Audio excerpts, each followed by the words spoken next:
ప్రార్థన చేసుకుని మనం వాక్యాన్ని ఆధారం చేయడానికి ప్రయత్నం చేద్దాం. ప్రార్థన చేసుకున్నామండి. నీతి స్వరూపుడు మా ప్రియ తండ్రి, పరిస్థితులకు స్తోత్రాలు సమర్పించుకుంటూ ఉన్నాం. మీరు మమ్మల్ని కనుకరించి భూమి మీద కృప చూపించి ఈ యొక్క దినాన్ని మీరు ఆశీర్వదించి మాకు అనుగ్రహించిన విధానాన్ని బట్టి మీకు కృతజ్ఞతాస్తులు స్తోత్రాలు సమర్పించుకుంటూ ఉన్నాం. తండ్రి, యొక్క ఉదయకాల సమయంలో నీ సముఖంలో చేరి వచ్చి ఆత్మ సంబంధమైన పద్యములతోనూ ఆత్మతోనూ మనసుతోనూ మా యొక్క జిహ్వాపాలను మీకు అర్పించి ఉండగా మీరు మహిమ పొంది ఉన్నారని నమ్ముచూ ఉన్నాం.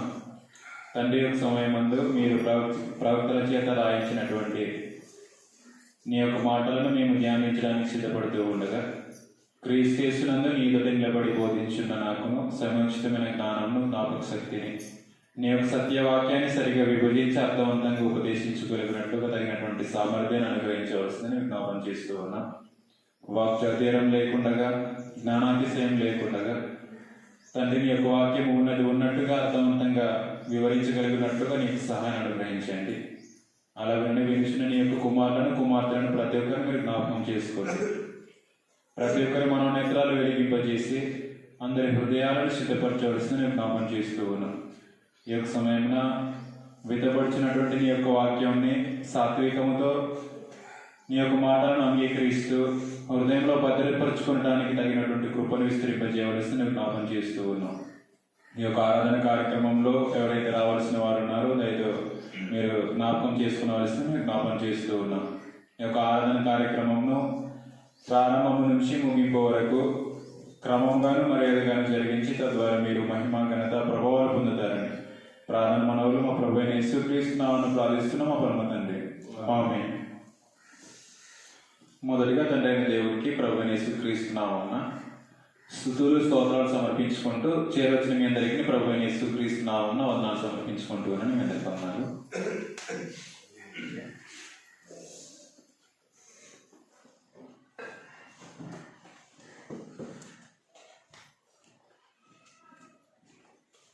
మనము గత వారం నుంచి దేవుని యొక్క సంకల్పాన్ని గురించి ఆలోచన చేయడానికి మనము పూనుకొనడం జరిగింది.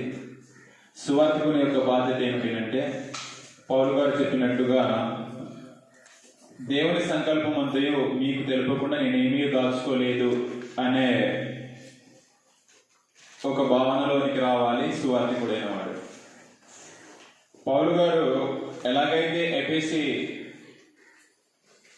సంఘంలో పెద్దలను పిలిపించి నేను ఏది దేవుని యొక్క సంకల్పాన్ని దాచుకోకుండా మీకు వివరించిన అనేక సంగతులను పౌలు గారు తెలియజేశారు. అదే యొక్క సంగతి సువార్తికుడైన ప్రతి ఒక్కరు కూడా దేవుని యొక్క సంకల్పంను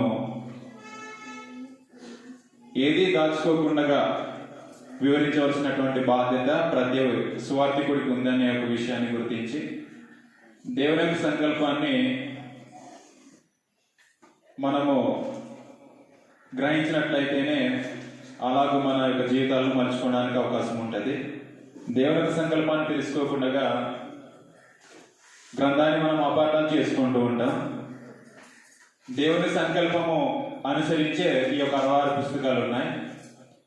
66 పుస్తకాలు తెలుసుకునే ముందు దేవుని యొక్క సంకల్పాన్ని మనము గుర్తించగలిగినట్లయితేనే దేవుని యొక్క సంకల్పం అనుసరించి రాయబడినటువంటి గ్రంథాన్ని అర్థం చేసుకోవడానికి మనకు వీలు పడుతుంది.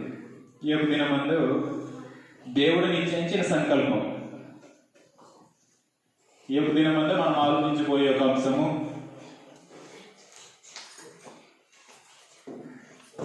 దేవుడు నిశ్చయించిన సంకల్పం.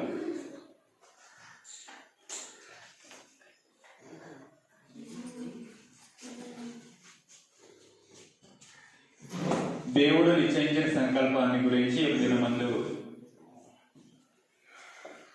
మనం ఆలోచన చేయడానికి ప్రయత్నం చేద్దాం. అపోస్తలుల కార్యాల గ్రంథం 2వ అధ్యాయము 23వ వచనం.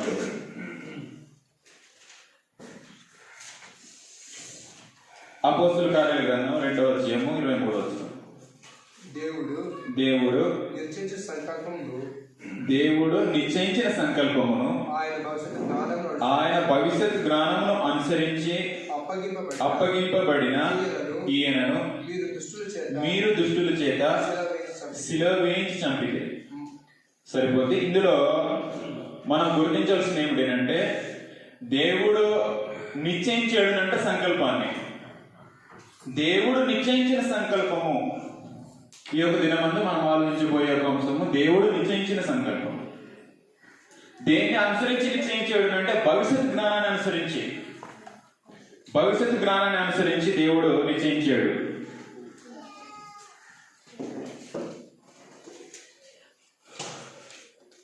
దేవుడు భవిష్యత్ జ్ఞానం కలిగినటువంటి దేవుడు. భవిష్యత్ జ్ఞానం అనుసరించి తన యొక్క సంకల్పాన్ని నిశ్చయించాడు.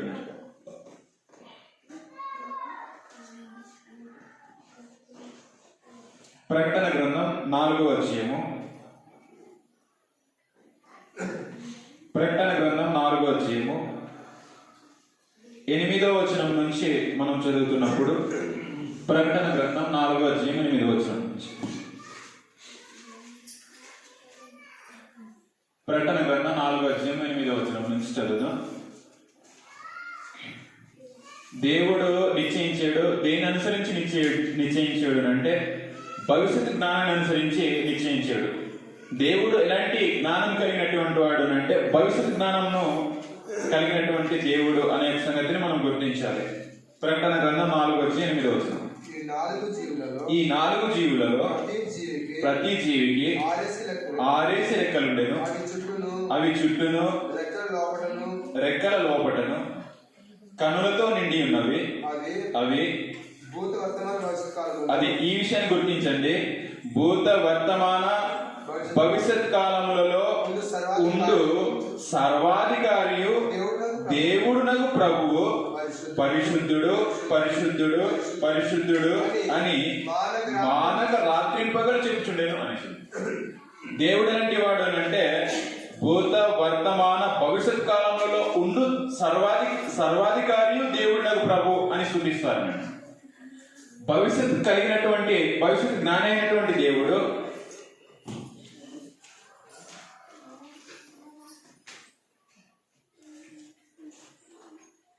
భవిష్యత్ జ్ఞానం అయినటువంటి దేవుడు భవిష్యత్ జ్ఞాని అయిన దేవుడు భవిష్యత్తు జ్ఞానం అనుసరించి దేవుడు ఏం చేశాడు అంటే నిశ్చయించాడు. దేవుడు నిశ్చయించిన సంకల్పమును మరొకసారి ఆలోచన చదువుదాం.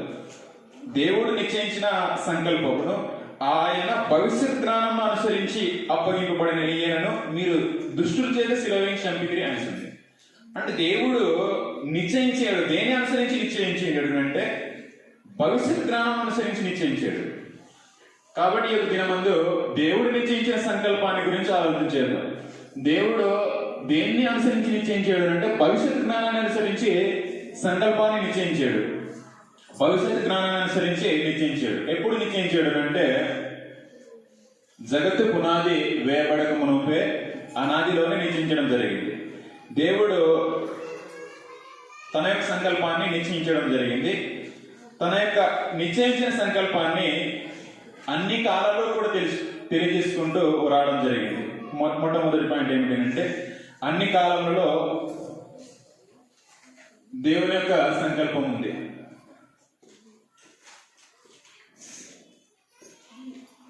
అన్ని కాలంలో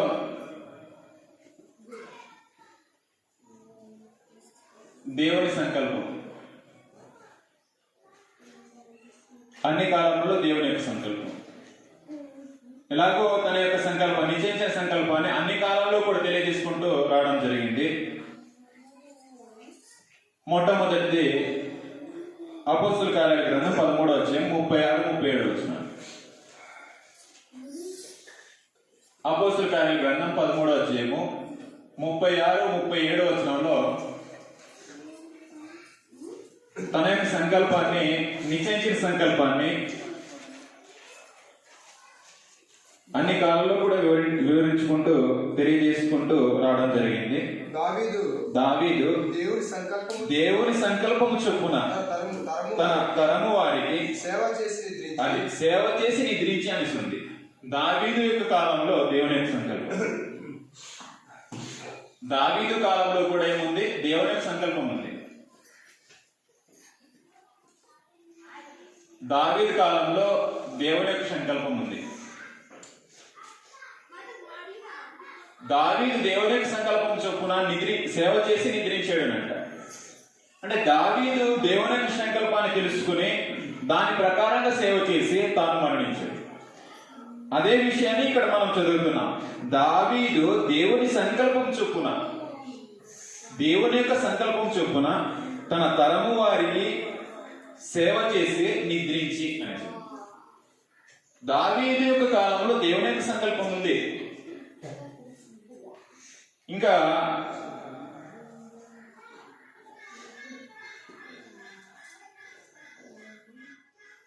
లూకా సువార్త 7వ అధ్యాయం 30వ వచనంలో దావీదు కాలంలో దేవుని యొక్క సంకల్పం ఉంది. అలాగే బాప్తిస్మమిచ్చి యోహాను కూడా దేవుని యొక్క సంకల్పాన్ని వివరించడం జరిగింది. లూకా సువార్త 7వ అధ్యాయం 30వ వచనం అందరికి తెలిసినటువంటి వచనమే. పరిసయ్యులను ధర్మశాస్త్రోపదేశకులను అతని చేత బాప్తిస్మం పొందక, అతని చేత అంటే బాప్తిస్మమిచ్చి యోహాను చేత తమ విషయమైన దేవుని సంకల్పమును నిరాకరించిరి. కాబట్టి సరిపోతుంది. బాప్తిస్మమిచ్చి యోహాను కాలంలో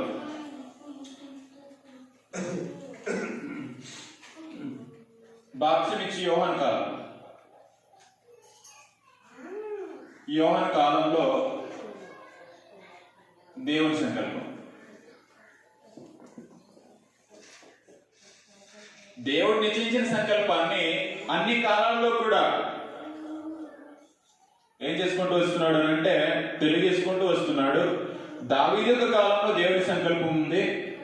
ఆ సంకల్పం అనుసరించి దావీదు తరము వారికి సేవ చేసి తాను నిద్రించడం జరిగింది. అలాగే బాప్తిస్మమిచ్చి యోహాను కాలంలో కూడా దేవుని యొక్క సంకల్పం ఉంది అంట. దేవుని యొక్క సంకల్పం ప్రకారంగా బాప్తిస్మమిచ్చి యోహాను బాప్తిస్మం ఇవ్వడం జరిగింది. ఇస్తే పరిచర్యలు ఏం చేశారనంటే తమ విషయమైన దేవుని యొక్క సంకల్పాన్ని నిరాకరించారు.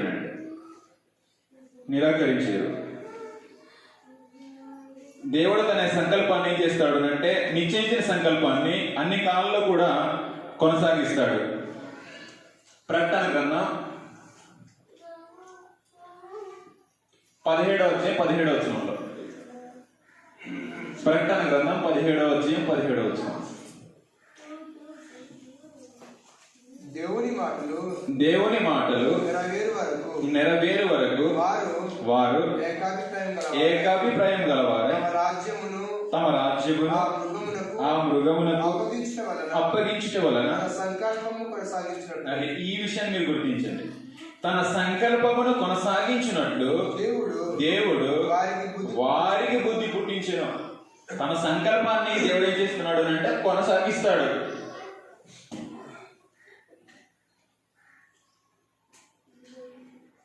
దేవుడు తన యొక్క సంకల్పమును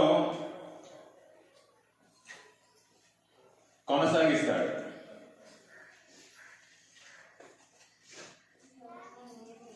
నిశ్చయించిన సంకల్పాన్ని కొనసాగిస్తున్నాడు. దావీదు సంకల్పంలో కొనసాగించాడు.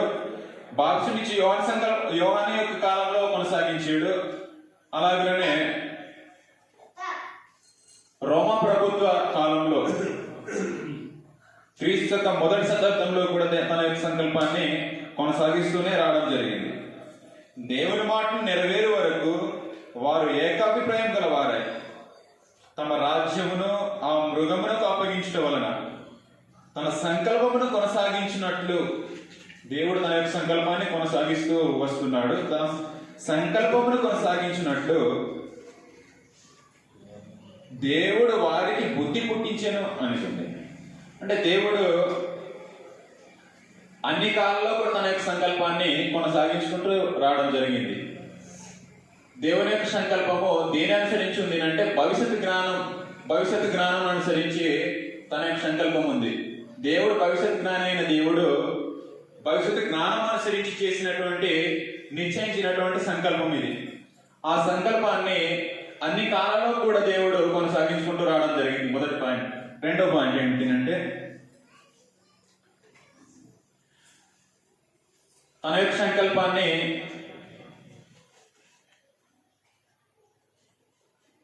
నరులకు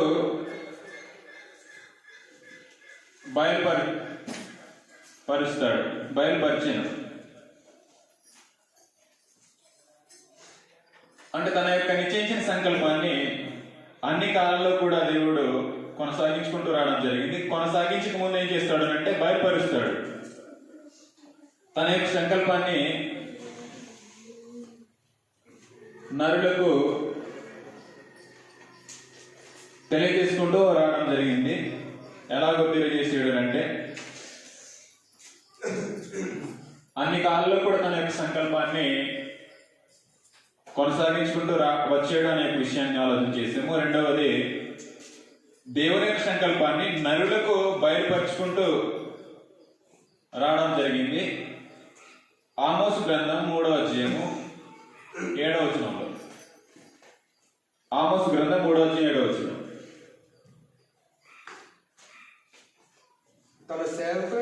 తన సేవకులైన ప్రవక్తలకు తాను సంకల్పించిన దానిని బయలుపరచకుండా ప్రభువైన యెహోవా ఏమీ చేయడు. దేవుడు తన సంకల్పాన్ని ముందు ఏం చేస్తాడు అంటే తన సేవకులైన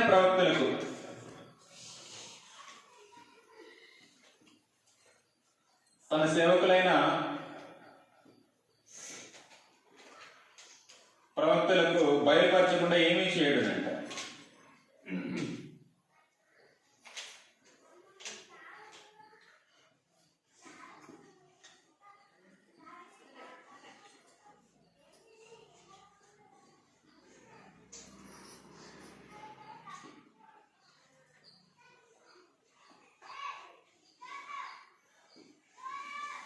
దేవుడు ఏదైనా తన యొక్క సంకల్పాన్ని చేయాలనేసి ఆలోచన చేస్తే ముందు తన సేవకులైన ప్రవక్తలకు బయలుపరచకుండా దేవుడు ఏది చేయడు అంట. దేవుడు ఏదైతే నిశ్చయించాడో ఆ నిశ్చయించిన సంకల్పాన్ని కొనసాగించుకునే తాను రావడం జరిగింది. ఆ కొనసాగిస్తూ వస్తున్న యొక్క సంకల్పాన్ని నరులకు బయలుపరుస్తాడు. ఎలా బయలుపరుస్తాడు అంటే తన యొక్క సేవకులైన ప్రవక్తలకు తెలియజేయకుండా ఏది కూడా అమల్లోనికి తీసుకురాడు. దేవుడు తన సేవకులైన ప్రవక్తలకు బయలుపరచకుండా తన యొక్క సంకల్పాన్ని అమల్లోకి తీసుకురాడు అంటే ఏది చేయడు అనే విషయాన్ని మనం చదువుతున్నాం. తన సేవకులైన ప్రవక్తలకు తాను సంకల్పించిన దానిని బయలుపరచకుండా ప్రభువైన యెహోవా ఏమీ చేయడు. తన సేవకులైన ప్రవక్తలకు తాను బయలుపరిచి ఆ సేవకులు నరులకు బయలుపరిచిన తర్వాతే దేవుడు తన యొక్క సంకల్పాన్ని ఏం చేస్తాడు అంటే ఏదైనా చేస్తాడు. అది బయలుపరచకుండా తన యొక్క సంకల్పాన్ని అమల్లోనికి తీసుకురావడం అంటే దేవుడు. రెండవది, తన యొక్క సంకల్పం బయలుపరిచిన యొక్క సంకల్పము కీర్తన గ్రంథం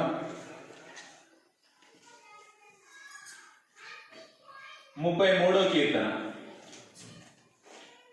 తాను బయలుపరిచిన యొక్క సంకల్పము ఎంతవరకు ఉంటుంది అంటే తరతరముల వరకు ఉంటుంది. 33వ కీర్తన 11వ వచనంలో, 33వ కీర్తన 11వ వచనం, యెహోవా ఆలోచన అది సదాకాలం నిలుచును, ఆయన సంకల్పములు అది తరతరములకు ఉంటుంది అంట. దేవుడు ఏదైతే సంకల్పించాడో ఆ సంకల్పించిన దానిని నరులకు బయలుపరచకుండా ఏది చేయడు. తాను సంకల్పం చేసింది అది ఎప్పటి వరకు ఉంటుంది అంటే తరతరములకు ఉంటుంది.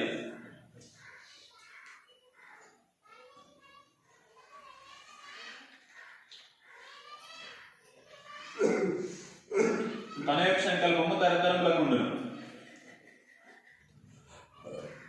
తాను సంకల్పించిన దానిని తన సేవకులైన ప్రవక్తలకు బయలుపరచకుండా ఏది చేయడు.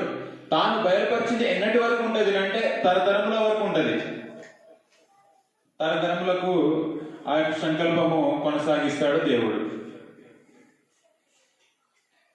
అపోస్తలుల కార్యాల గ్రంథం ఇందాక మనం చదువుకున్నాం. అపోస్తుల కార్యం మరొకసారి చదువుదాం. ఆ యొక్క వచనాన్ని 2వ అధ్యాయము 23వ వచనం.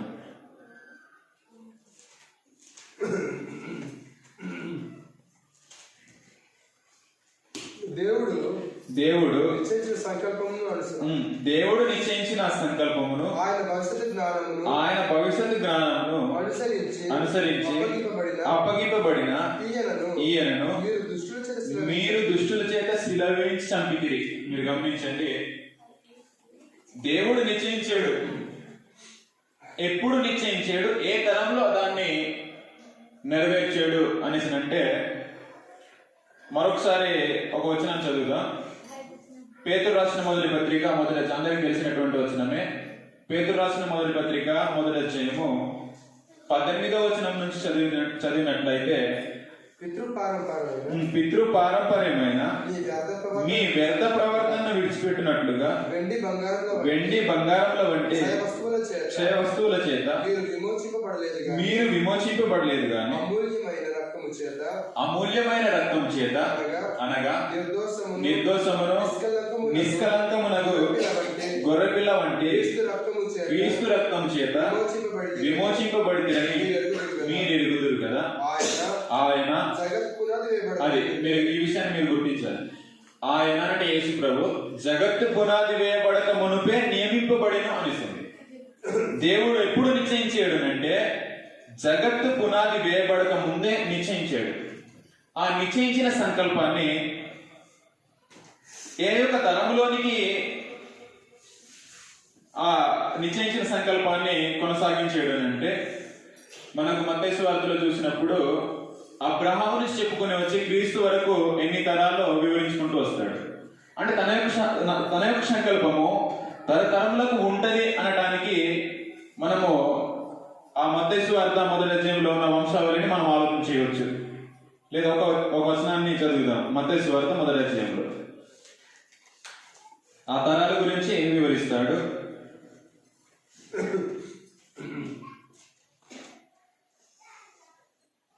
17వ వచనం, మొదటి అధ్యాయం 17వ వచనం.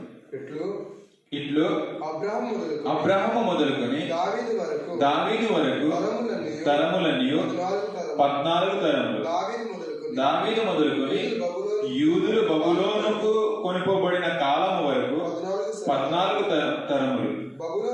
బబులోనుకు కొనుకోబడినది మొదలుకొని క్రీస్తు వరకు 14 తరములు అని అన్నాడు. అంటే అబ్రహాము నుంచే లెక్క పెట్టుకుని వస్తే క్రీస్తు వరకు 14 తరములు. అబ్రహాము నుంచి దావీదు వరకు 14 తరములు అనేసి అన్నాడు. తర్వాత దావీదు మొదలుకొని బబులోను చెర వరకు, దావీదు మొదలుకొని బబులోను యొక్క చెర వరకు 14 తరాలు అనేసి అన్నాడు. తర్వాత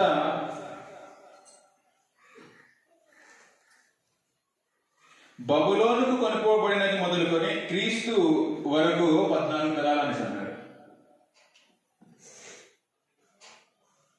14 మనము కలిపినట్లయితే 2 14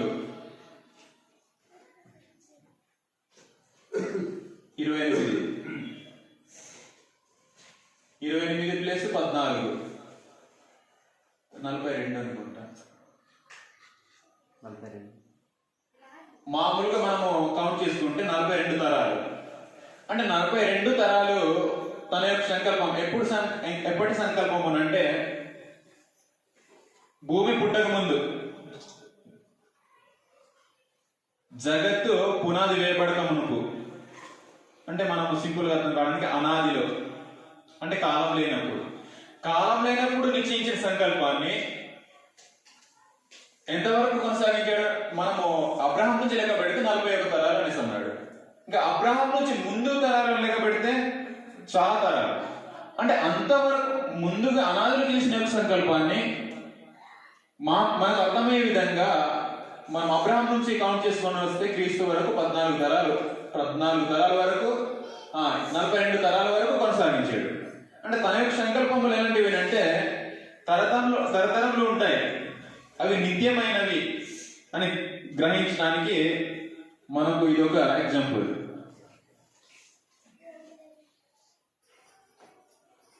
దేవుడు తరతరంలో ఉండే ఒక సంకల్పాన్ని ఏం చేశాడు అంటే నిశ్చయించాడు ముందుగానే.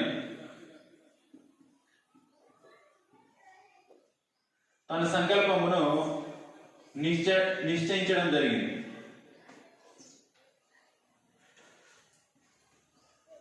ఈ యొక్క దినమందు మనం ఆలోచించే పాఠం కూడా ఇదే. దేవుడు నిశ్చయించిన సంకల్పము ఎప్పుడు నిశ్చయించాడు అంటే కాలం లేనప్పుడే, జగత్తును దేవుడు నిర్మించక ముందే, జగత్తుకు పునాది వేయబడక ముందే దేవుడు నిశ్చయించాడు సంకల్పాన్ని. ఆ సంకల్పమును నిశ్చయించిన సంకల్పాన్ని అబ్రహాము నుంచి మనం కౌంట్ చేసుకొని వస్తే క్రీస్తు వచ్చే వరకు, క్రీస్తు ప్రభు వారు శిలువ మరణము వరకు సుమారుగా 42 తరాలుగా మనము కౌంట్ చేయడం జరిగింది. ఇంకా ముందు ఇంకెన్ని తరాలు మరి మనం లెక్క పెట్టడానికి మనము దాన్ని లెక్క పెట్టలేము. కాబట్టి మనకు అర్థం కావడానికి అనాదిలో నిశ్చయించిన సంకల్పాన్ని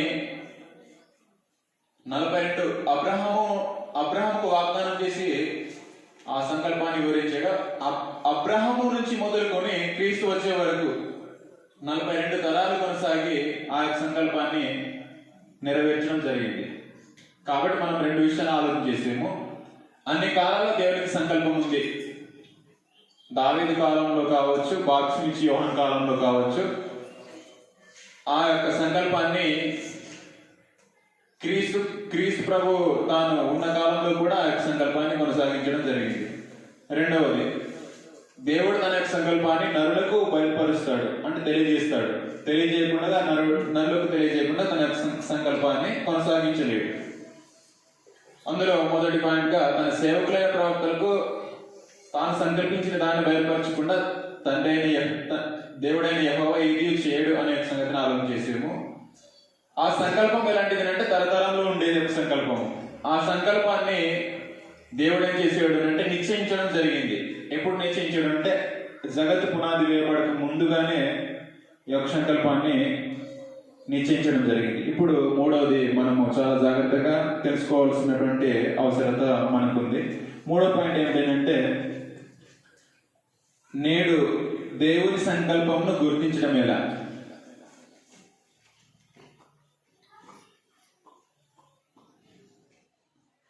నేడు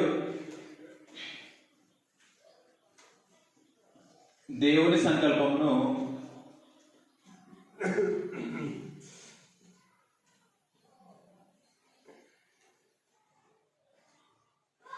గుర్తించడము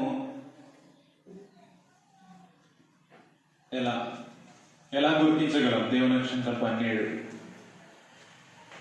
దావీదు కాలంలో దావీదు తన యొక్క సంకల్పాన్ని, దేవుని యొక్క సంకల్పాన్ని గుర్తించి తన తరం వారికి సేవ చేసి నిద్రించాడు.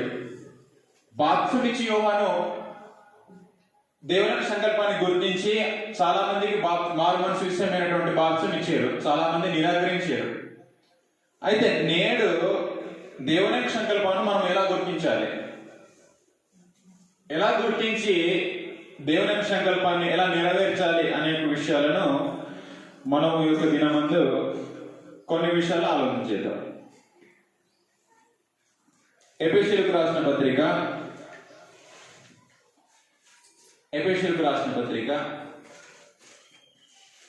3వ అధ్యాయం 8వ వచనంలో నేడు గుర్తించవలసినటువంటి దేవుని యొక్క సంకల్పము.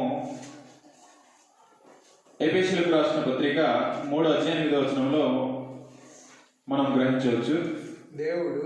దేవుడు మన ప్రభు అయిన క్రీస్తు యేసునందు చేసిన అది మీరు గుర్తించాలి. నేడు మనము ఎక్కడున్నాము, నేడు దేవుని సంకల్పము ఎలా గుర్తించగలము? గుర్తించడానికి మనం ఎక్కడున్నామో అది గుర్తించగలిగినట్లయితే దేవుడు మనకు చేసినటువంటి లేదా క్రీస్తు యేసునందు చేసినటువంటి సంకల్పంలో ఎలా మనము నడుచుకోవాలి, ఎలా కొనసాగించాలి అనే విషయాన్ని మనం గుర్తించాలి. దేవుడు మన ప్రభు అయిన యేసుక్రీస్తునందు చేసిన నిత్య సంకల్పం చొప్పున, దేవుడు ప్రభు అయిన యేసుక్రీస్తునందు చేసేయడం అంటే అది నిత్యము కొనసాగించే సంకల్పం. దాన్ని అందుకనే నిత్య సంకల్పము అనేసి అన్నాడు. సంకల్పాన్ని చేసాడు అంటే ప్రభు అయిన యేసుక్రీస్తునందు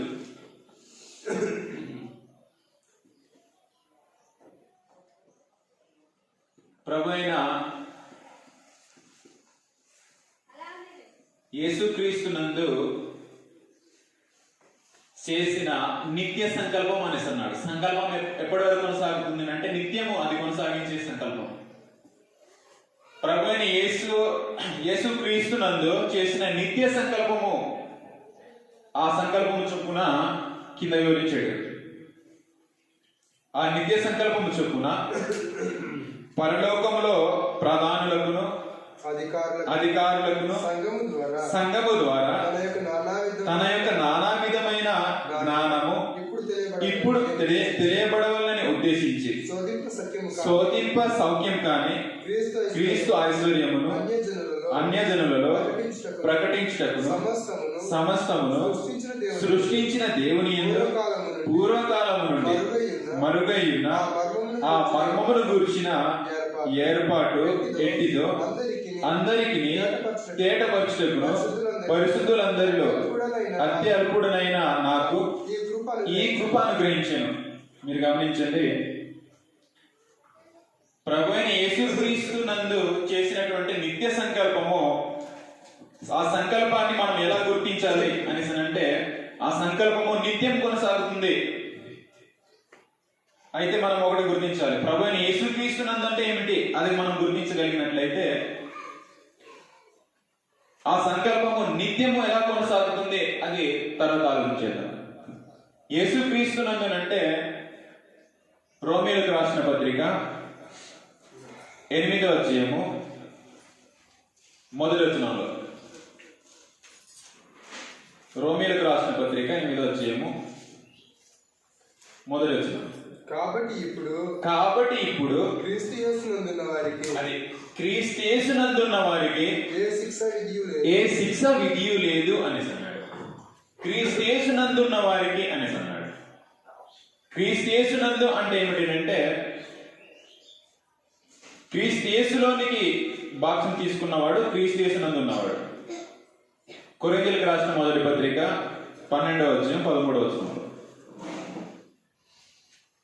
లేదా గలతీయులకు రాసిన పత్రిక, తర్వాత చదువుదాం ఆ యొక్క వచనాన్ని. గలతీయులకు రాసిన పత్రిక 3వ అధ్యాయము, గలతీయులకు రాసిన పత్రిక 3వ అధ్యాయము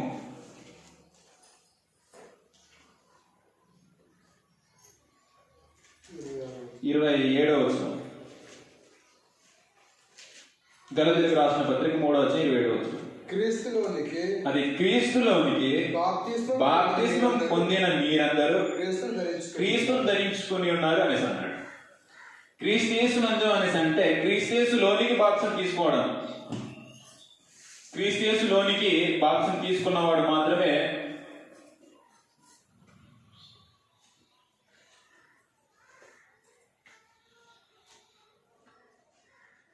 క్రీస్తు యేసునందు ఉన్నవాడు. క్రీస్తు యేసులోనికి బాప్తిసం పొందిన మీరందరూ క్రీస్తును ధరించుకొని ఉన్నారు అనేసి అన్నాడు. క్రీస్తు యేసులోనికి బాప్తిసం తీసుకోవాలి. క్రీస్తు యేసులోనికి అనేసి అంటే ఒక్క శరీరంలోనికి. ఇప్పుడు చదువుదాం కొరింథీయులకు రాసిన మొదటి పత్రిక 12వ అధ్యాయం 13వ వచనం. ఒక్క శరీరంలోనికి అన్న క్రీస్తు యేసులోనికి అన్న ఒకటి. ఎలాగనగా యూదులమైనను గ్రీసు దేశస్థులమైనను దాసులమైనను స్వతంత్రులమైనను మనమందరము అది ఒక్క శరీరంలోనికి ఒక్క ఆత్మయందే బాప్తిస్మం పొందితిమి. మీరు గమనించాలి, 3 విషయాలు మీరు గుర్తించాలి. ఒక్క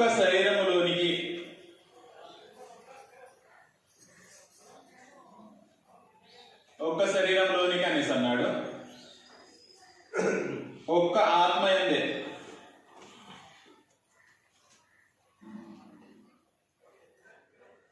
ఒక్క ఆత్మయందు. తర్వాత క్రీస్తులోనికి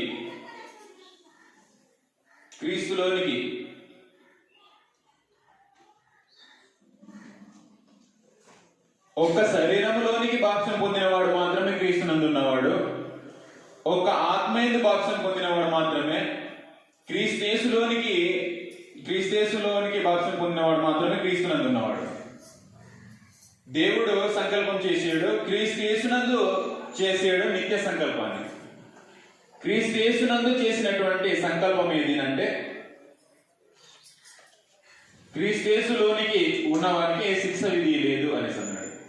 క్రీస్తులోనికి ఉన్నవారికి ఏ శిక్ష విధి లేదు అనేసి అన్నాడు. మనం చదువుకున్నాం రోమాపత్రిక 8:1. గలతీ పత్రికలో 3:27 క్రీస్తులోనికి బాప్సం పొందినవాడు క్రీస్తుని ధరించుకున్నాడు. అంటే ఎవడైతే క్రీస్తులోనికి ఉన్నాడో ఆ క్రీస్తులోనికి ఉన్నవాడు దేవుని యొక్క సంకల్పంలోనికి ఉన్నాడు. ఆ సంకల్పం ఏమిటినంటే ఇప్పుడు చదువుదాం. ఆ సంకల్పం ఏంటో ఇప్పుడు మనం గ్రహించాలి. ఎఫెసీయులకు రాసిన పత్రిక 3:8 మరొకసారి చదువుతాం. అక్కడ ఒక విషయాన్ని మనం గుర్తించాలి. ఆ విషయం ఏమిటంటే దేవుడు మన ప్రభు అయిన క్రీస్తు యేసునందు చేసిన నిత్య సంకల్పము చొప్పున, ఆ నిత్య సంకల్పము చొప్పున పరలోకంలో ప్రధానులకును అధికారులకును సంఘము ద్వారా తన నానా విధమైన జ్ఞానము ఇప్పుడు తెలియబడవలని ఉద్దేశించి అనేసి అన్నాడు. ఆ నిత్య సంకల్పం అన్నది క్రీస్తు యేసునందు చేసినటువంటి సంకల్పము, ప్రభు యేసు క్రీస్తునందు చేసినటువంటి నిత్య సంకల్పము ఇప్పుడు తెలియజేయబడాలి.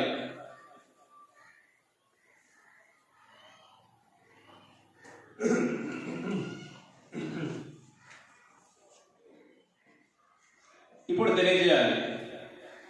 సంఘము ద్వారా దేవుని యొక్క సంకల్పాన్ని పరలోకంలో ప్రధానులకును అధికారులకును తెలియజేయాలి. ఎలా తెలియజేస్తామనంటే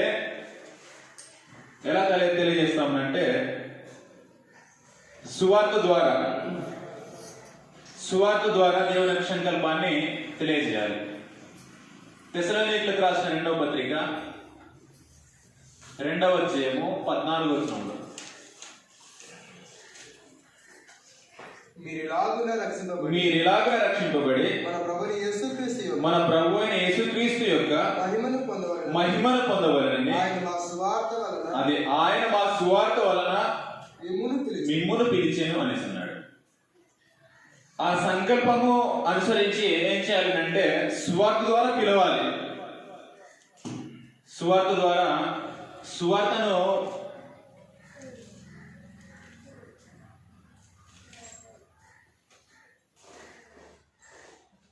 ప్రభు అయిన యేసుక్రీస్తు చేసిన సంకల్పం అనుసరించి ఏం చేయాలంటే ఆ సంకల్పము శాశ్వతంగా ఉండే సంకల్పము. ఆ సంకల్పము సంఘము ద్వారా పరలోకంలో ప్రధానులకును అధికారులకును తెలియజేయాలి. ఎలా తెలియజేస్తాము అంటే సువార్త ద్వారా తెలియజేస్తాము. కాబట్టి సువార్త ద్వారా తెలియజేసినప్పుడు సువార్త ద్వారా ఏమవుతారనంటే దేవునిలోనికి పిలువబడతాడు. అంధకార సంబంధమైన అధికారంలో ఉన్నవారు దేవునిలోనికి పిలువబడతారు. చీకటిలో ఉన్నవారు వెలుగులోనికి పిలువబడతారు. తర్వాత ఆశీర్వాదములకు వారసులుగా ఉండటానికి పిలువబడతారు. దేవుని యొక్క స్వాస్థ్యాన్ని అనుభవించడానికి పిలువబడతారు. తన యొక్క కుమారుని సహవాసమునకు పిలువబడతారు. కాబట్టి ఇప్పుడు సంఘము ద్వారా దేవుని యొక్క నానా విధమైన జ్ఞానము బయలుపరచబడాలి అంటే ఇప్పుడు సంఘం చేయవలసినటువంటి పని ఏమిటంటే సువార్త ద్వారా పిలవాలి. లోకంలో ఉన్న వారిని, అంధకార సంబంధమైన అధికారంలో ఉన్న వారిని సువార్త ద్వారా పిలుచుకురావాలి.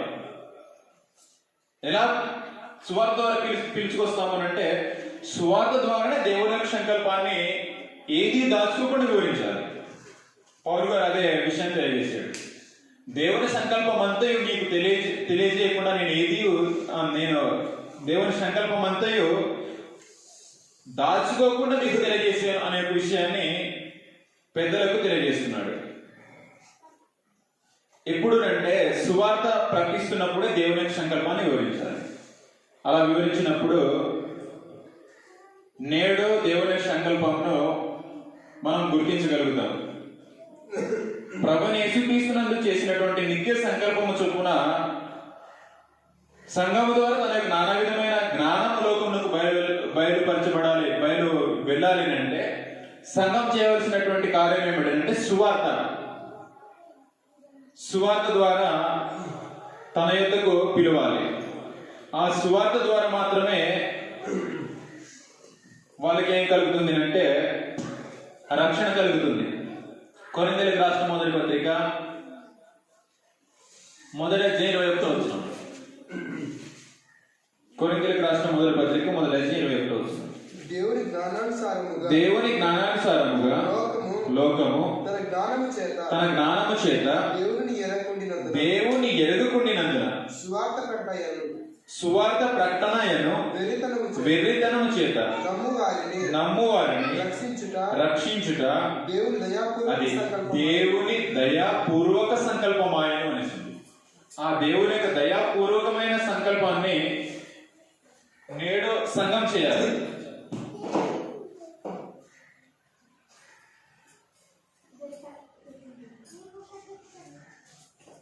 దేవుని దయాపూర్వక సంకల్పం.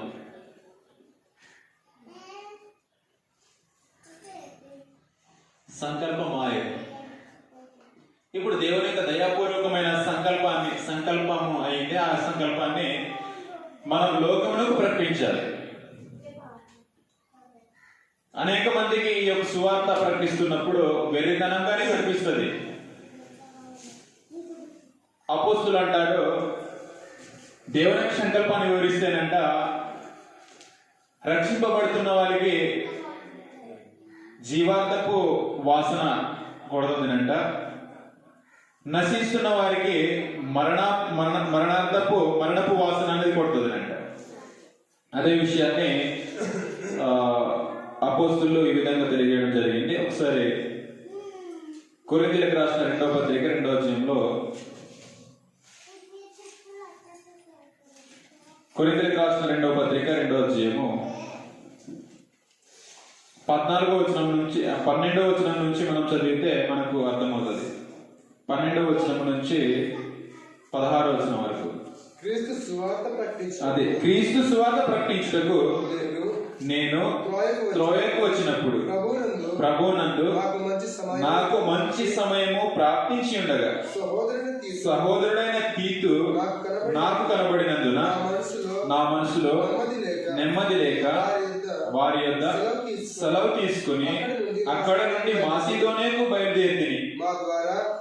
మీరు గమనించండి 14 మా ద్వారా ప్రతి స్థలమందును క్రీస్తును గూర్చిన జ్ఞానము యొక్క సువాసనను కనపరచు ఆయన యందు మమ్మును ఎల్లప్పుడూ విజయోత్సవముతో ఊరేగించుచున్న దేవునికి స్తోత్రము. ఈ విషయాన్ని మీరు గుర్తించాలి. 15వ వచనం చాలా జాగ్రత్తగా గమనించండి. రక్షింపబడు వారి పట్లను నశించు వారి పట్లను మేము దేవునికి క్రీస్తు సువాసన ఉన్నాము. నశించు వారికి అది నశించే వారికి మరణార్థమైన మరణపు వాసన గాను రక్షింపబడు వారికి జీవార్థమైన జీవపు వాసనగాను ఉన్నాము. సువార్త ప్రకటిస్తుంటేనంట అంగీకరించని వారికి మరణపు కంపు, మరణార్థమైన మరణపు వాసన వస్తుందేనంట సువార్త ప్రకటిస్తుంటే. రక్షింపబడుతున్న వారికి వాళ్ళు ఆ సువార్త నమ్మిన వారికి జీవార్థమైన జీవపు వాసన కొడుతుంది. అంటే సువార్త ప్రకటిస్తున్నప్పుడు రెండు పనులు జరుగుతాయి. ఒకటి వారికి నాశనం దగ్గర పడుతుంది, రెండవది రక్షణ దగ్గర పడుతుంది.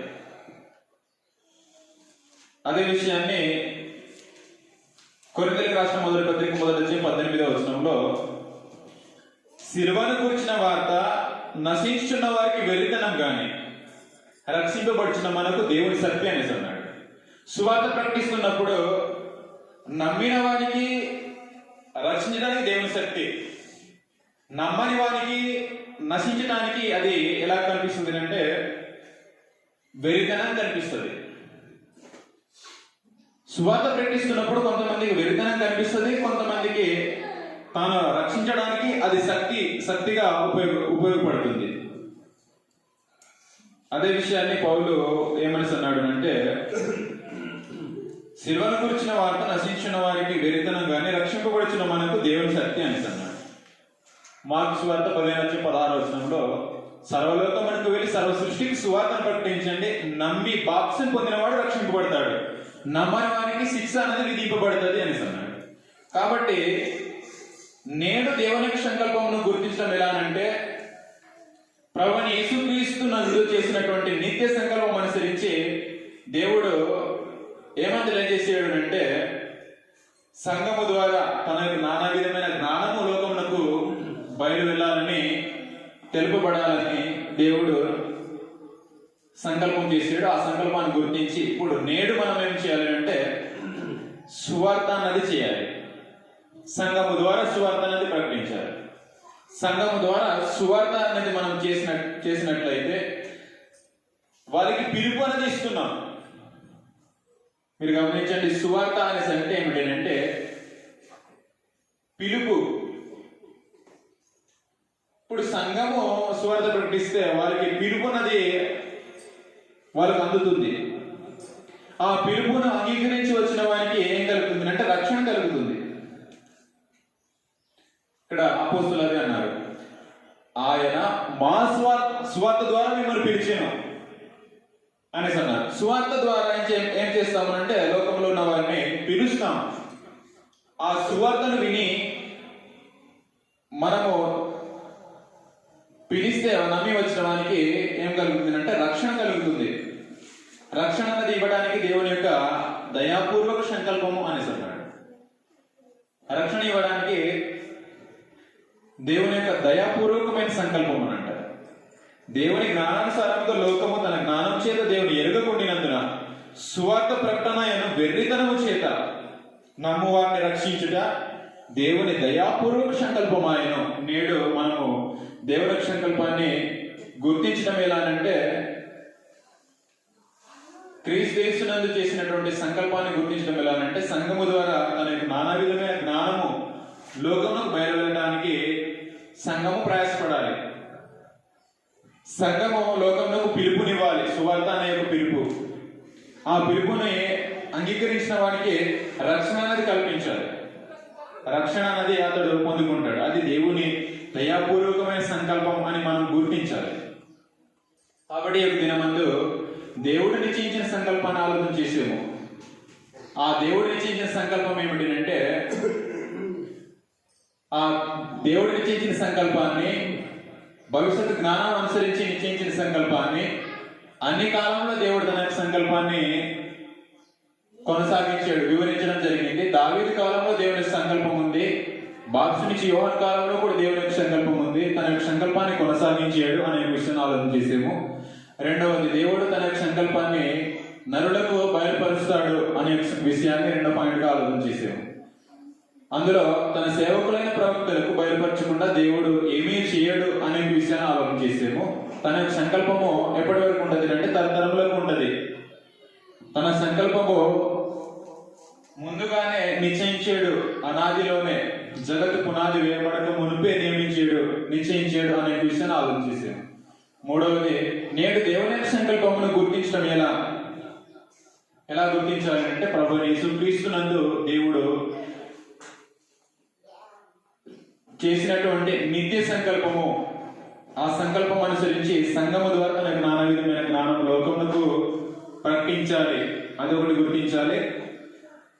అలా మనం ప్రకటిస్తే మనము పిలుపు ఇస్తాము వారికి, లోకంలో ఉన్న వారికి. పిలుపు ఇచ్చినప్పుడు వాళ్ళు మా యొక్క పిలుపును స్వీకరించి, అంటే సువార్త అనే యొక్క పిలుపును స్వీకరించి వచ్చిన వారికి రక్షణ అనేది దొరుకుతుంది, రక్షణ అనేది కలుగుతుంది. కాబట్టి ఈ విషయాలను మీ మనసులో ఉంచుకోవాలని, దేవుని చిత్తమైతే ఇంకా కొన్ని సంగతులను ఆలోచన చేయడానికి మనం ప్రయత్నం చేద్దాం. ఈ దినమందు 3 విషయాలు ఆలోచన చేసాము. అన్ని కాలంలో దేవుని సంకల్పం ఉంది, తన యొక్క సంకల్పాన్ని నరులకు బయలుపరుస్తాడు, నేడు దేవుని యొక్క సంకల్పంను మనం గుర్తించాలి అనే విషయాలను మీ మనసులో ఉంచుకోవాలని ఇంతవరకు శ్రద్ధగా ఓపికతో మీ అందరికీ ప్రభు యేసుక్రీస్తు నామమున వందనాలు సమర్పించుకుంటూ ముగిస్తాను. మీ అందరికీ వందనాలు.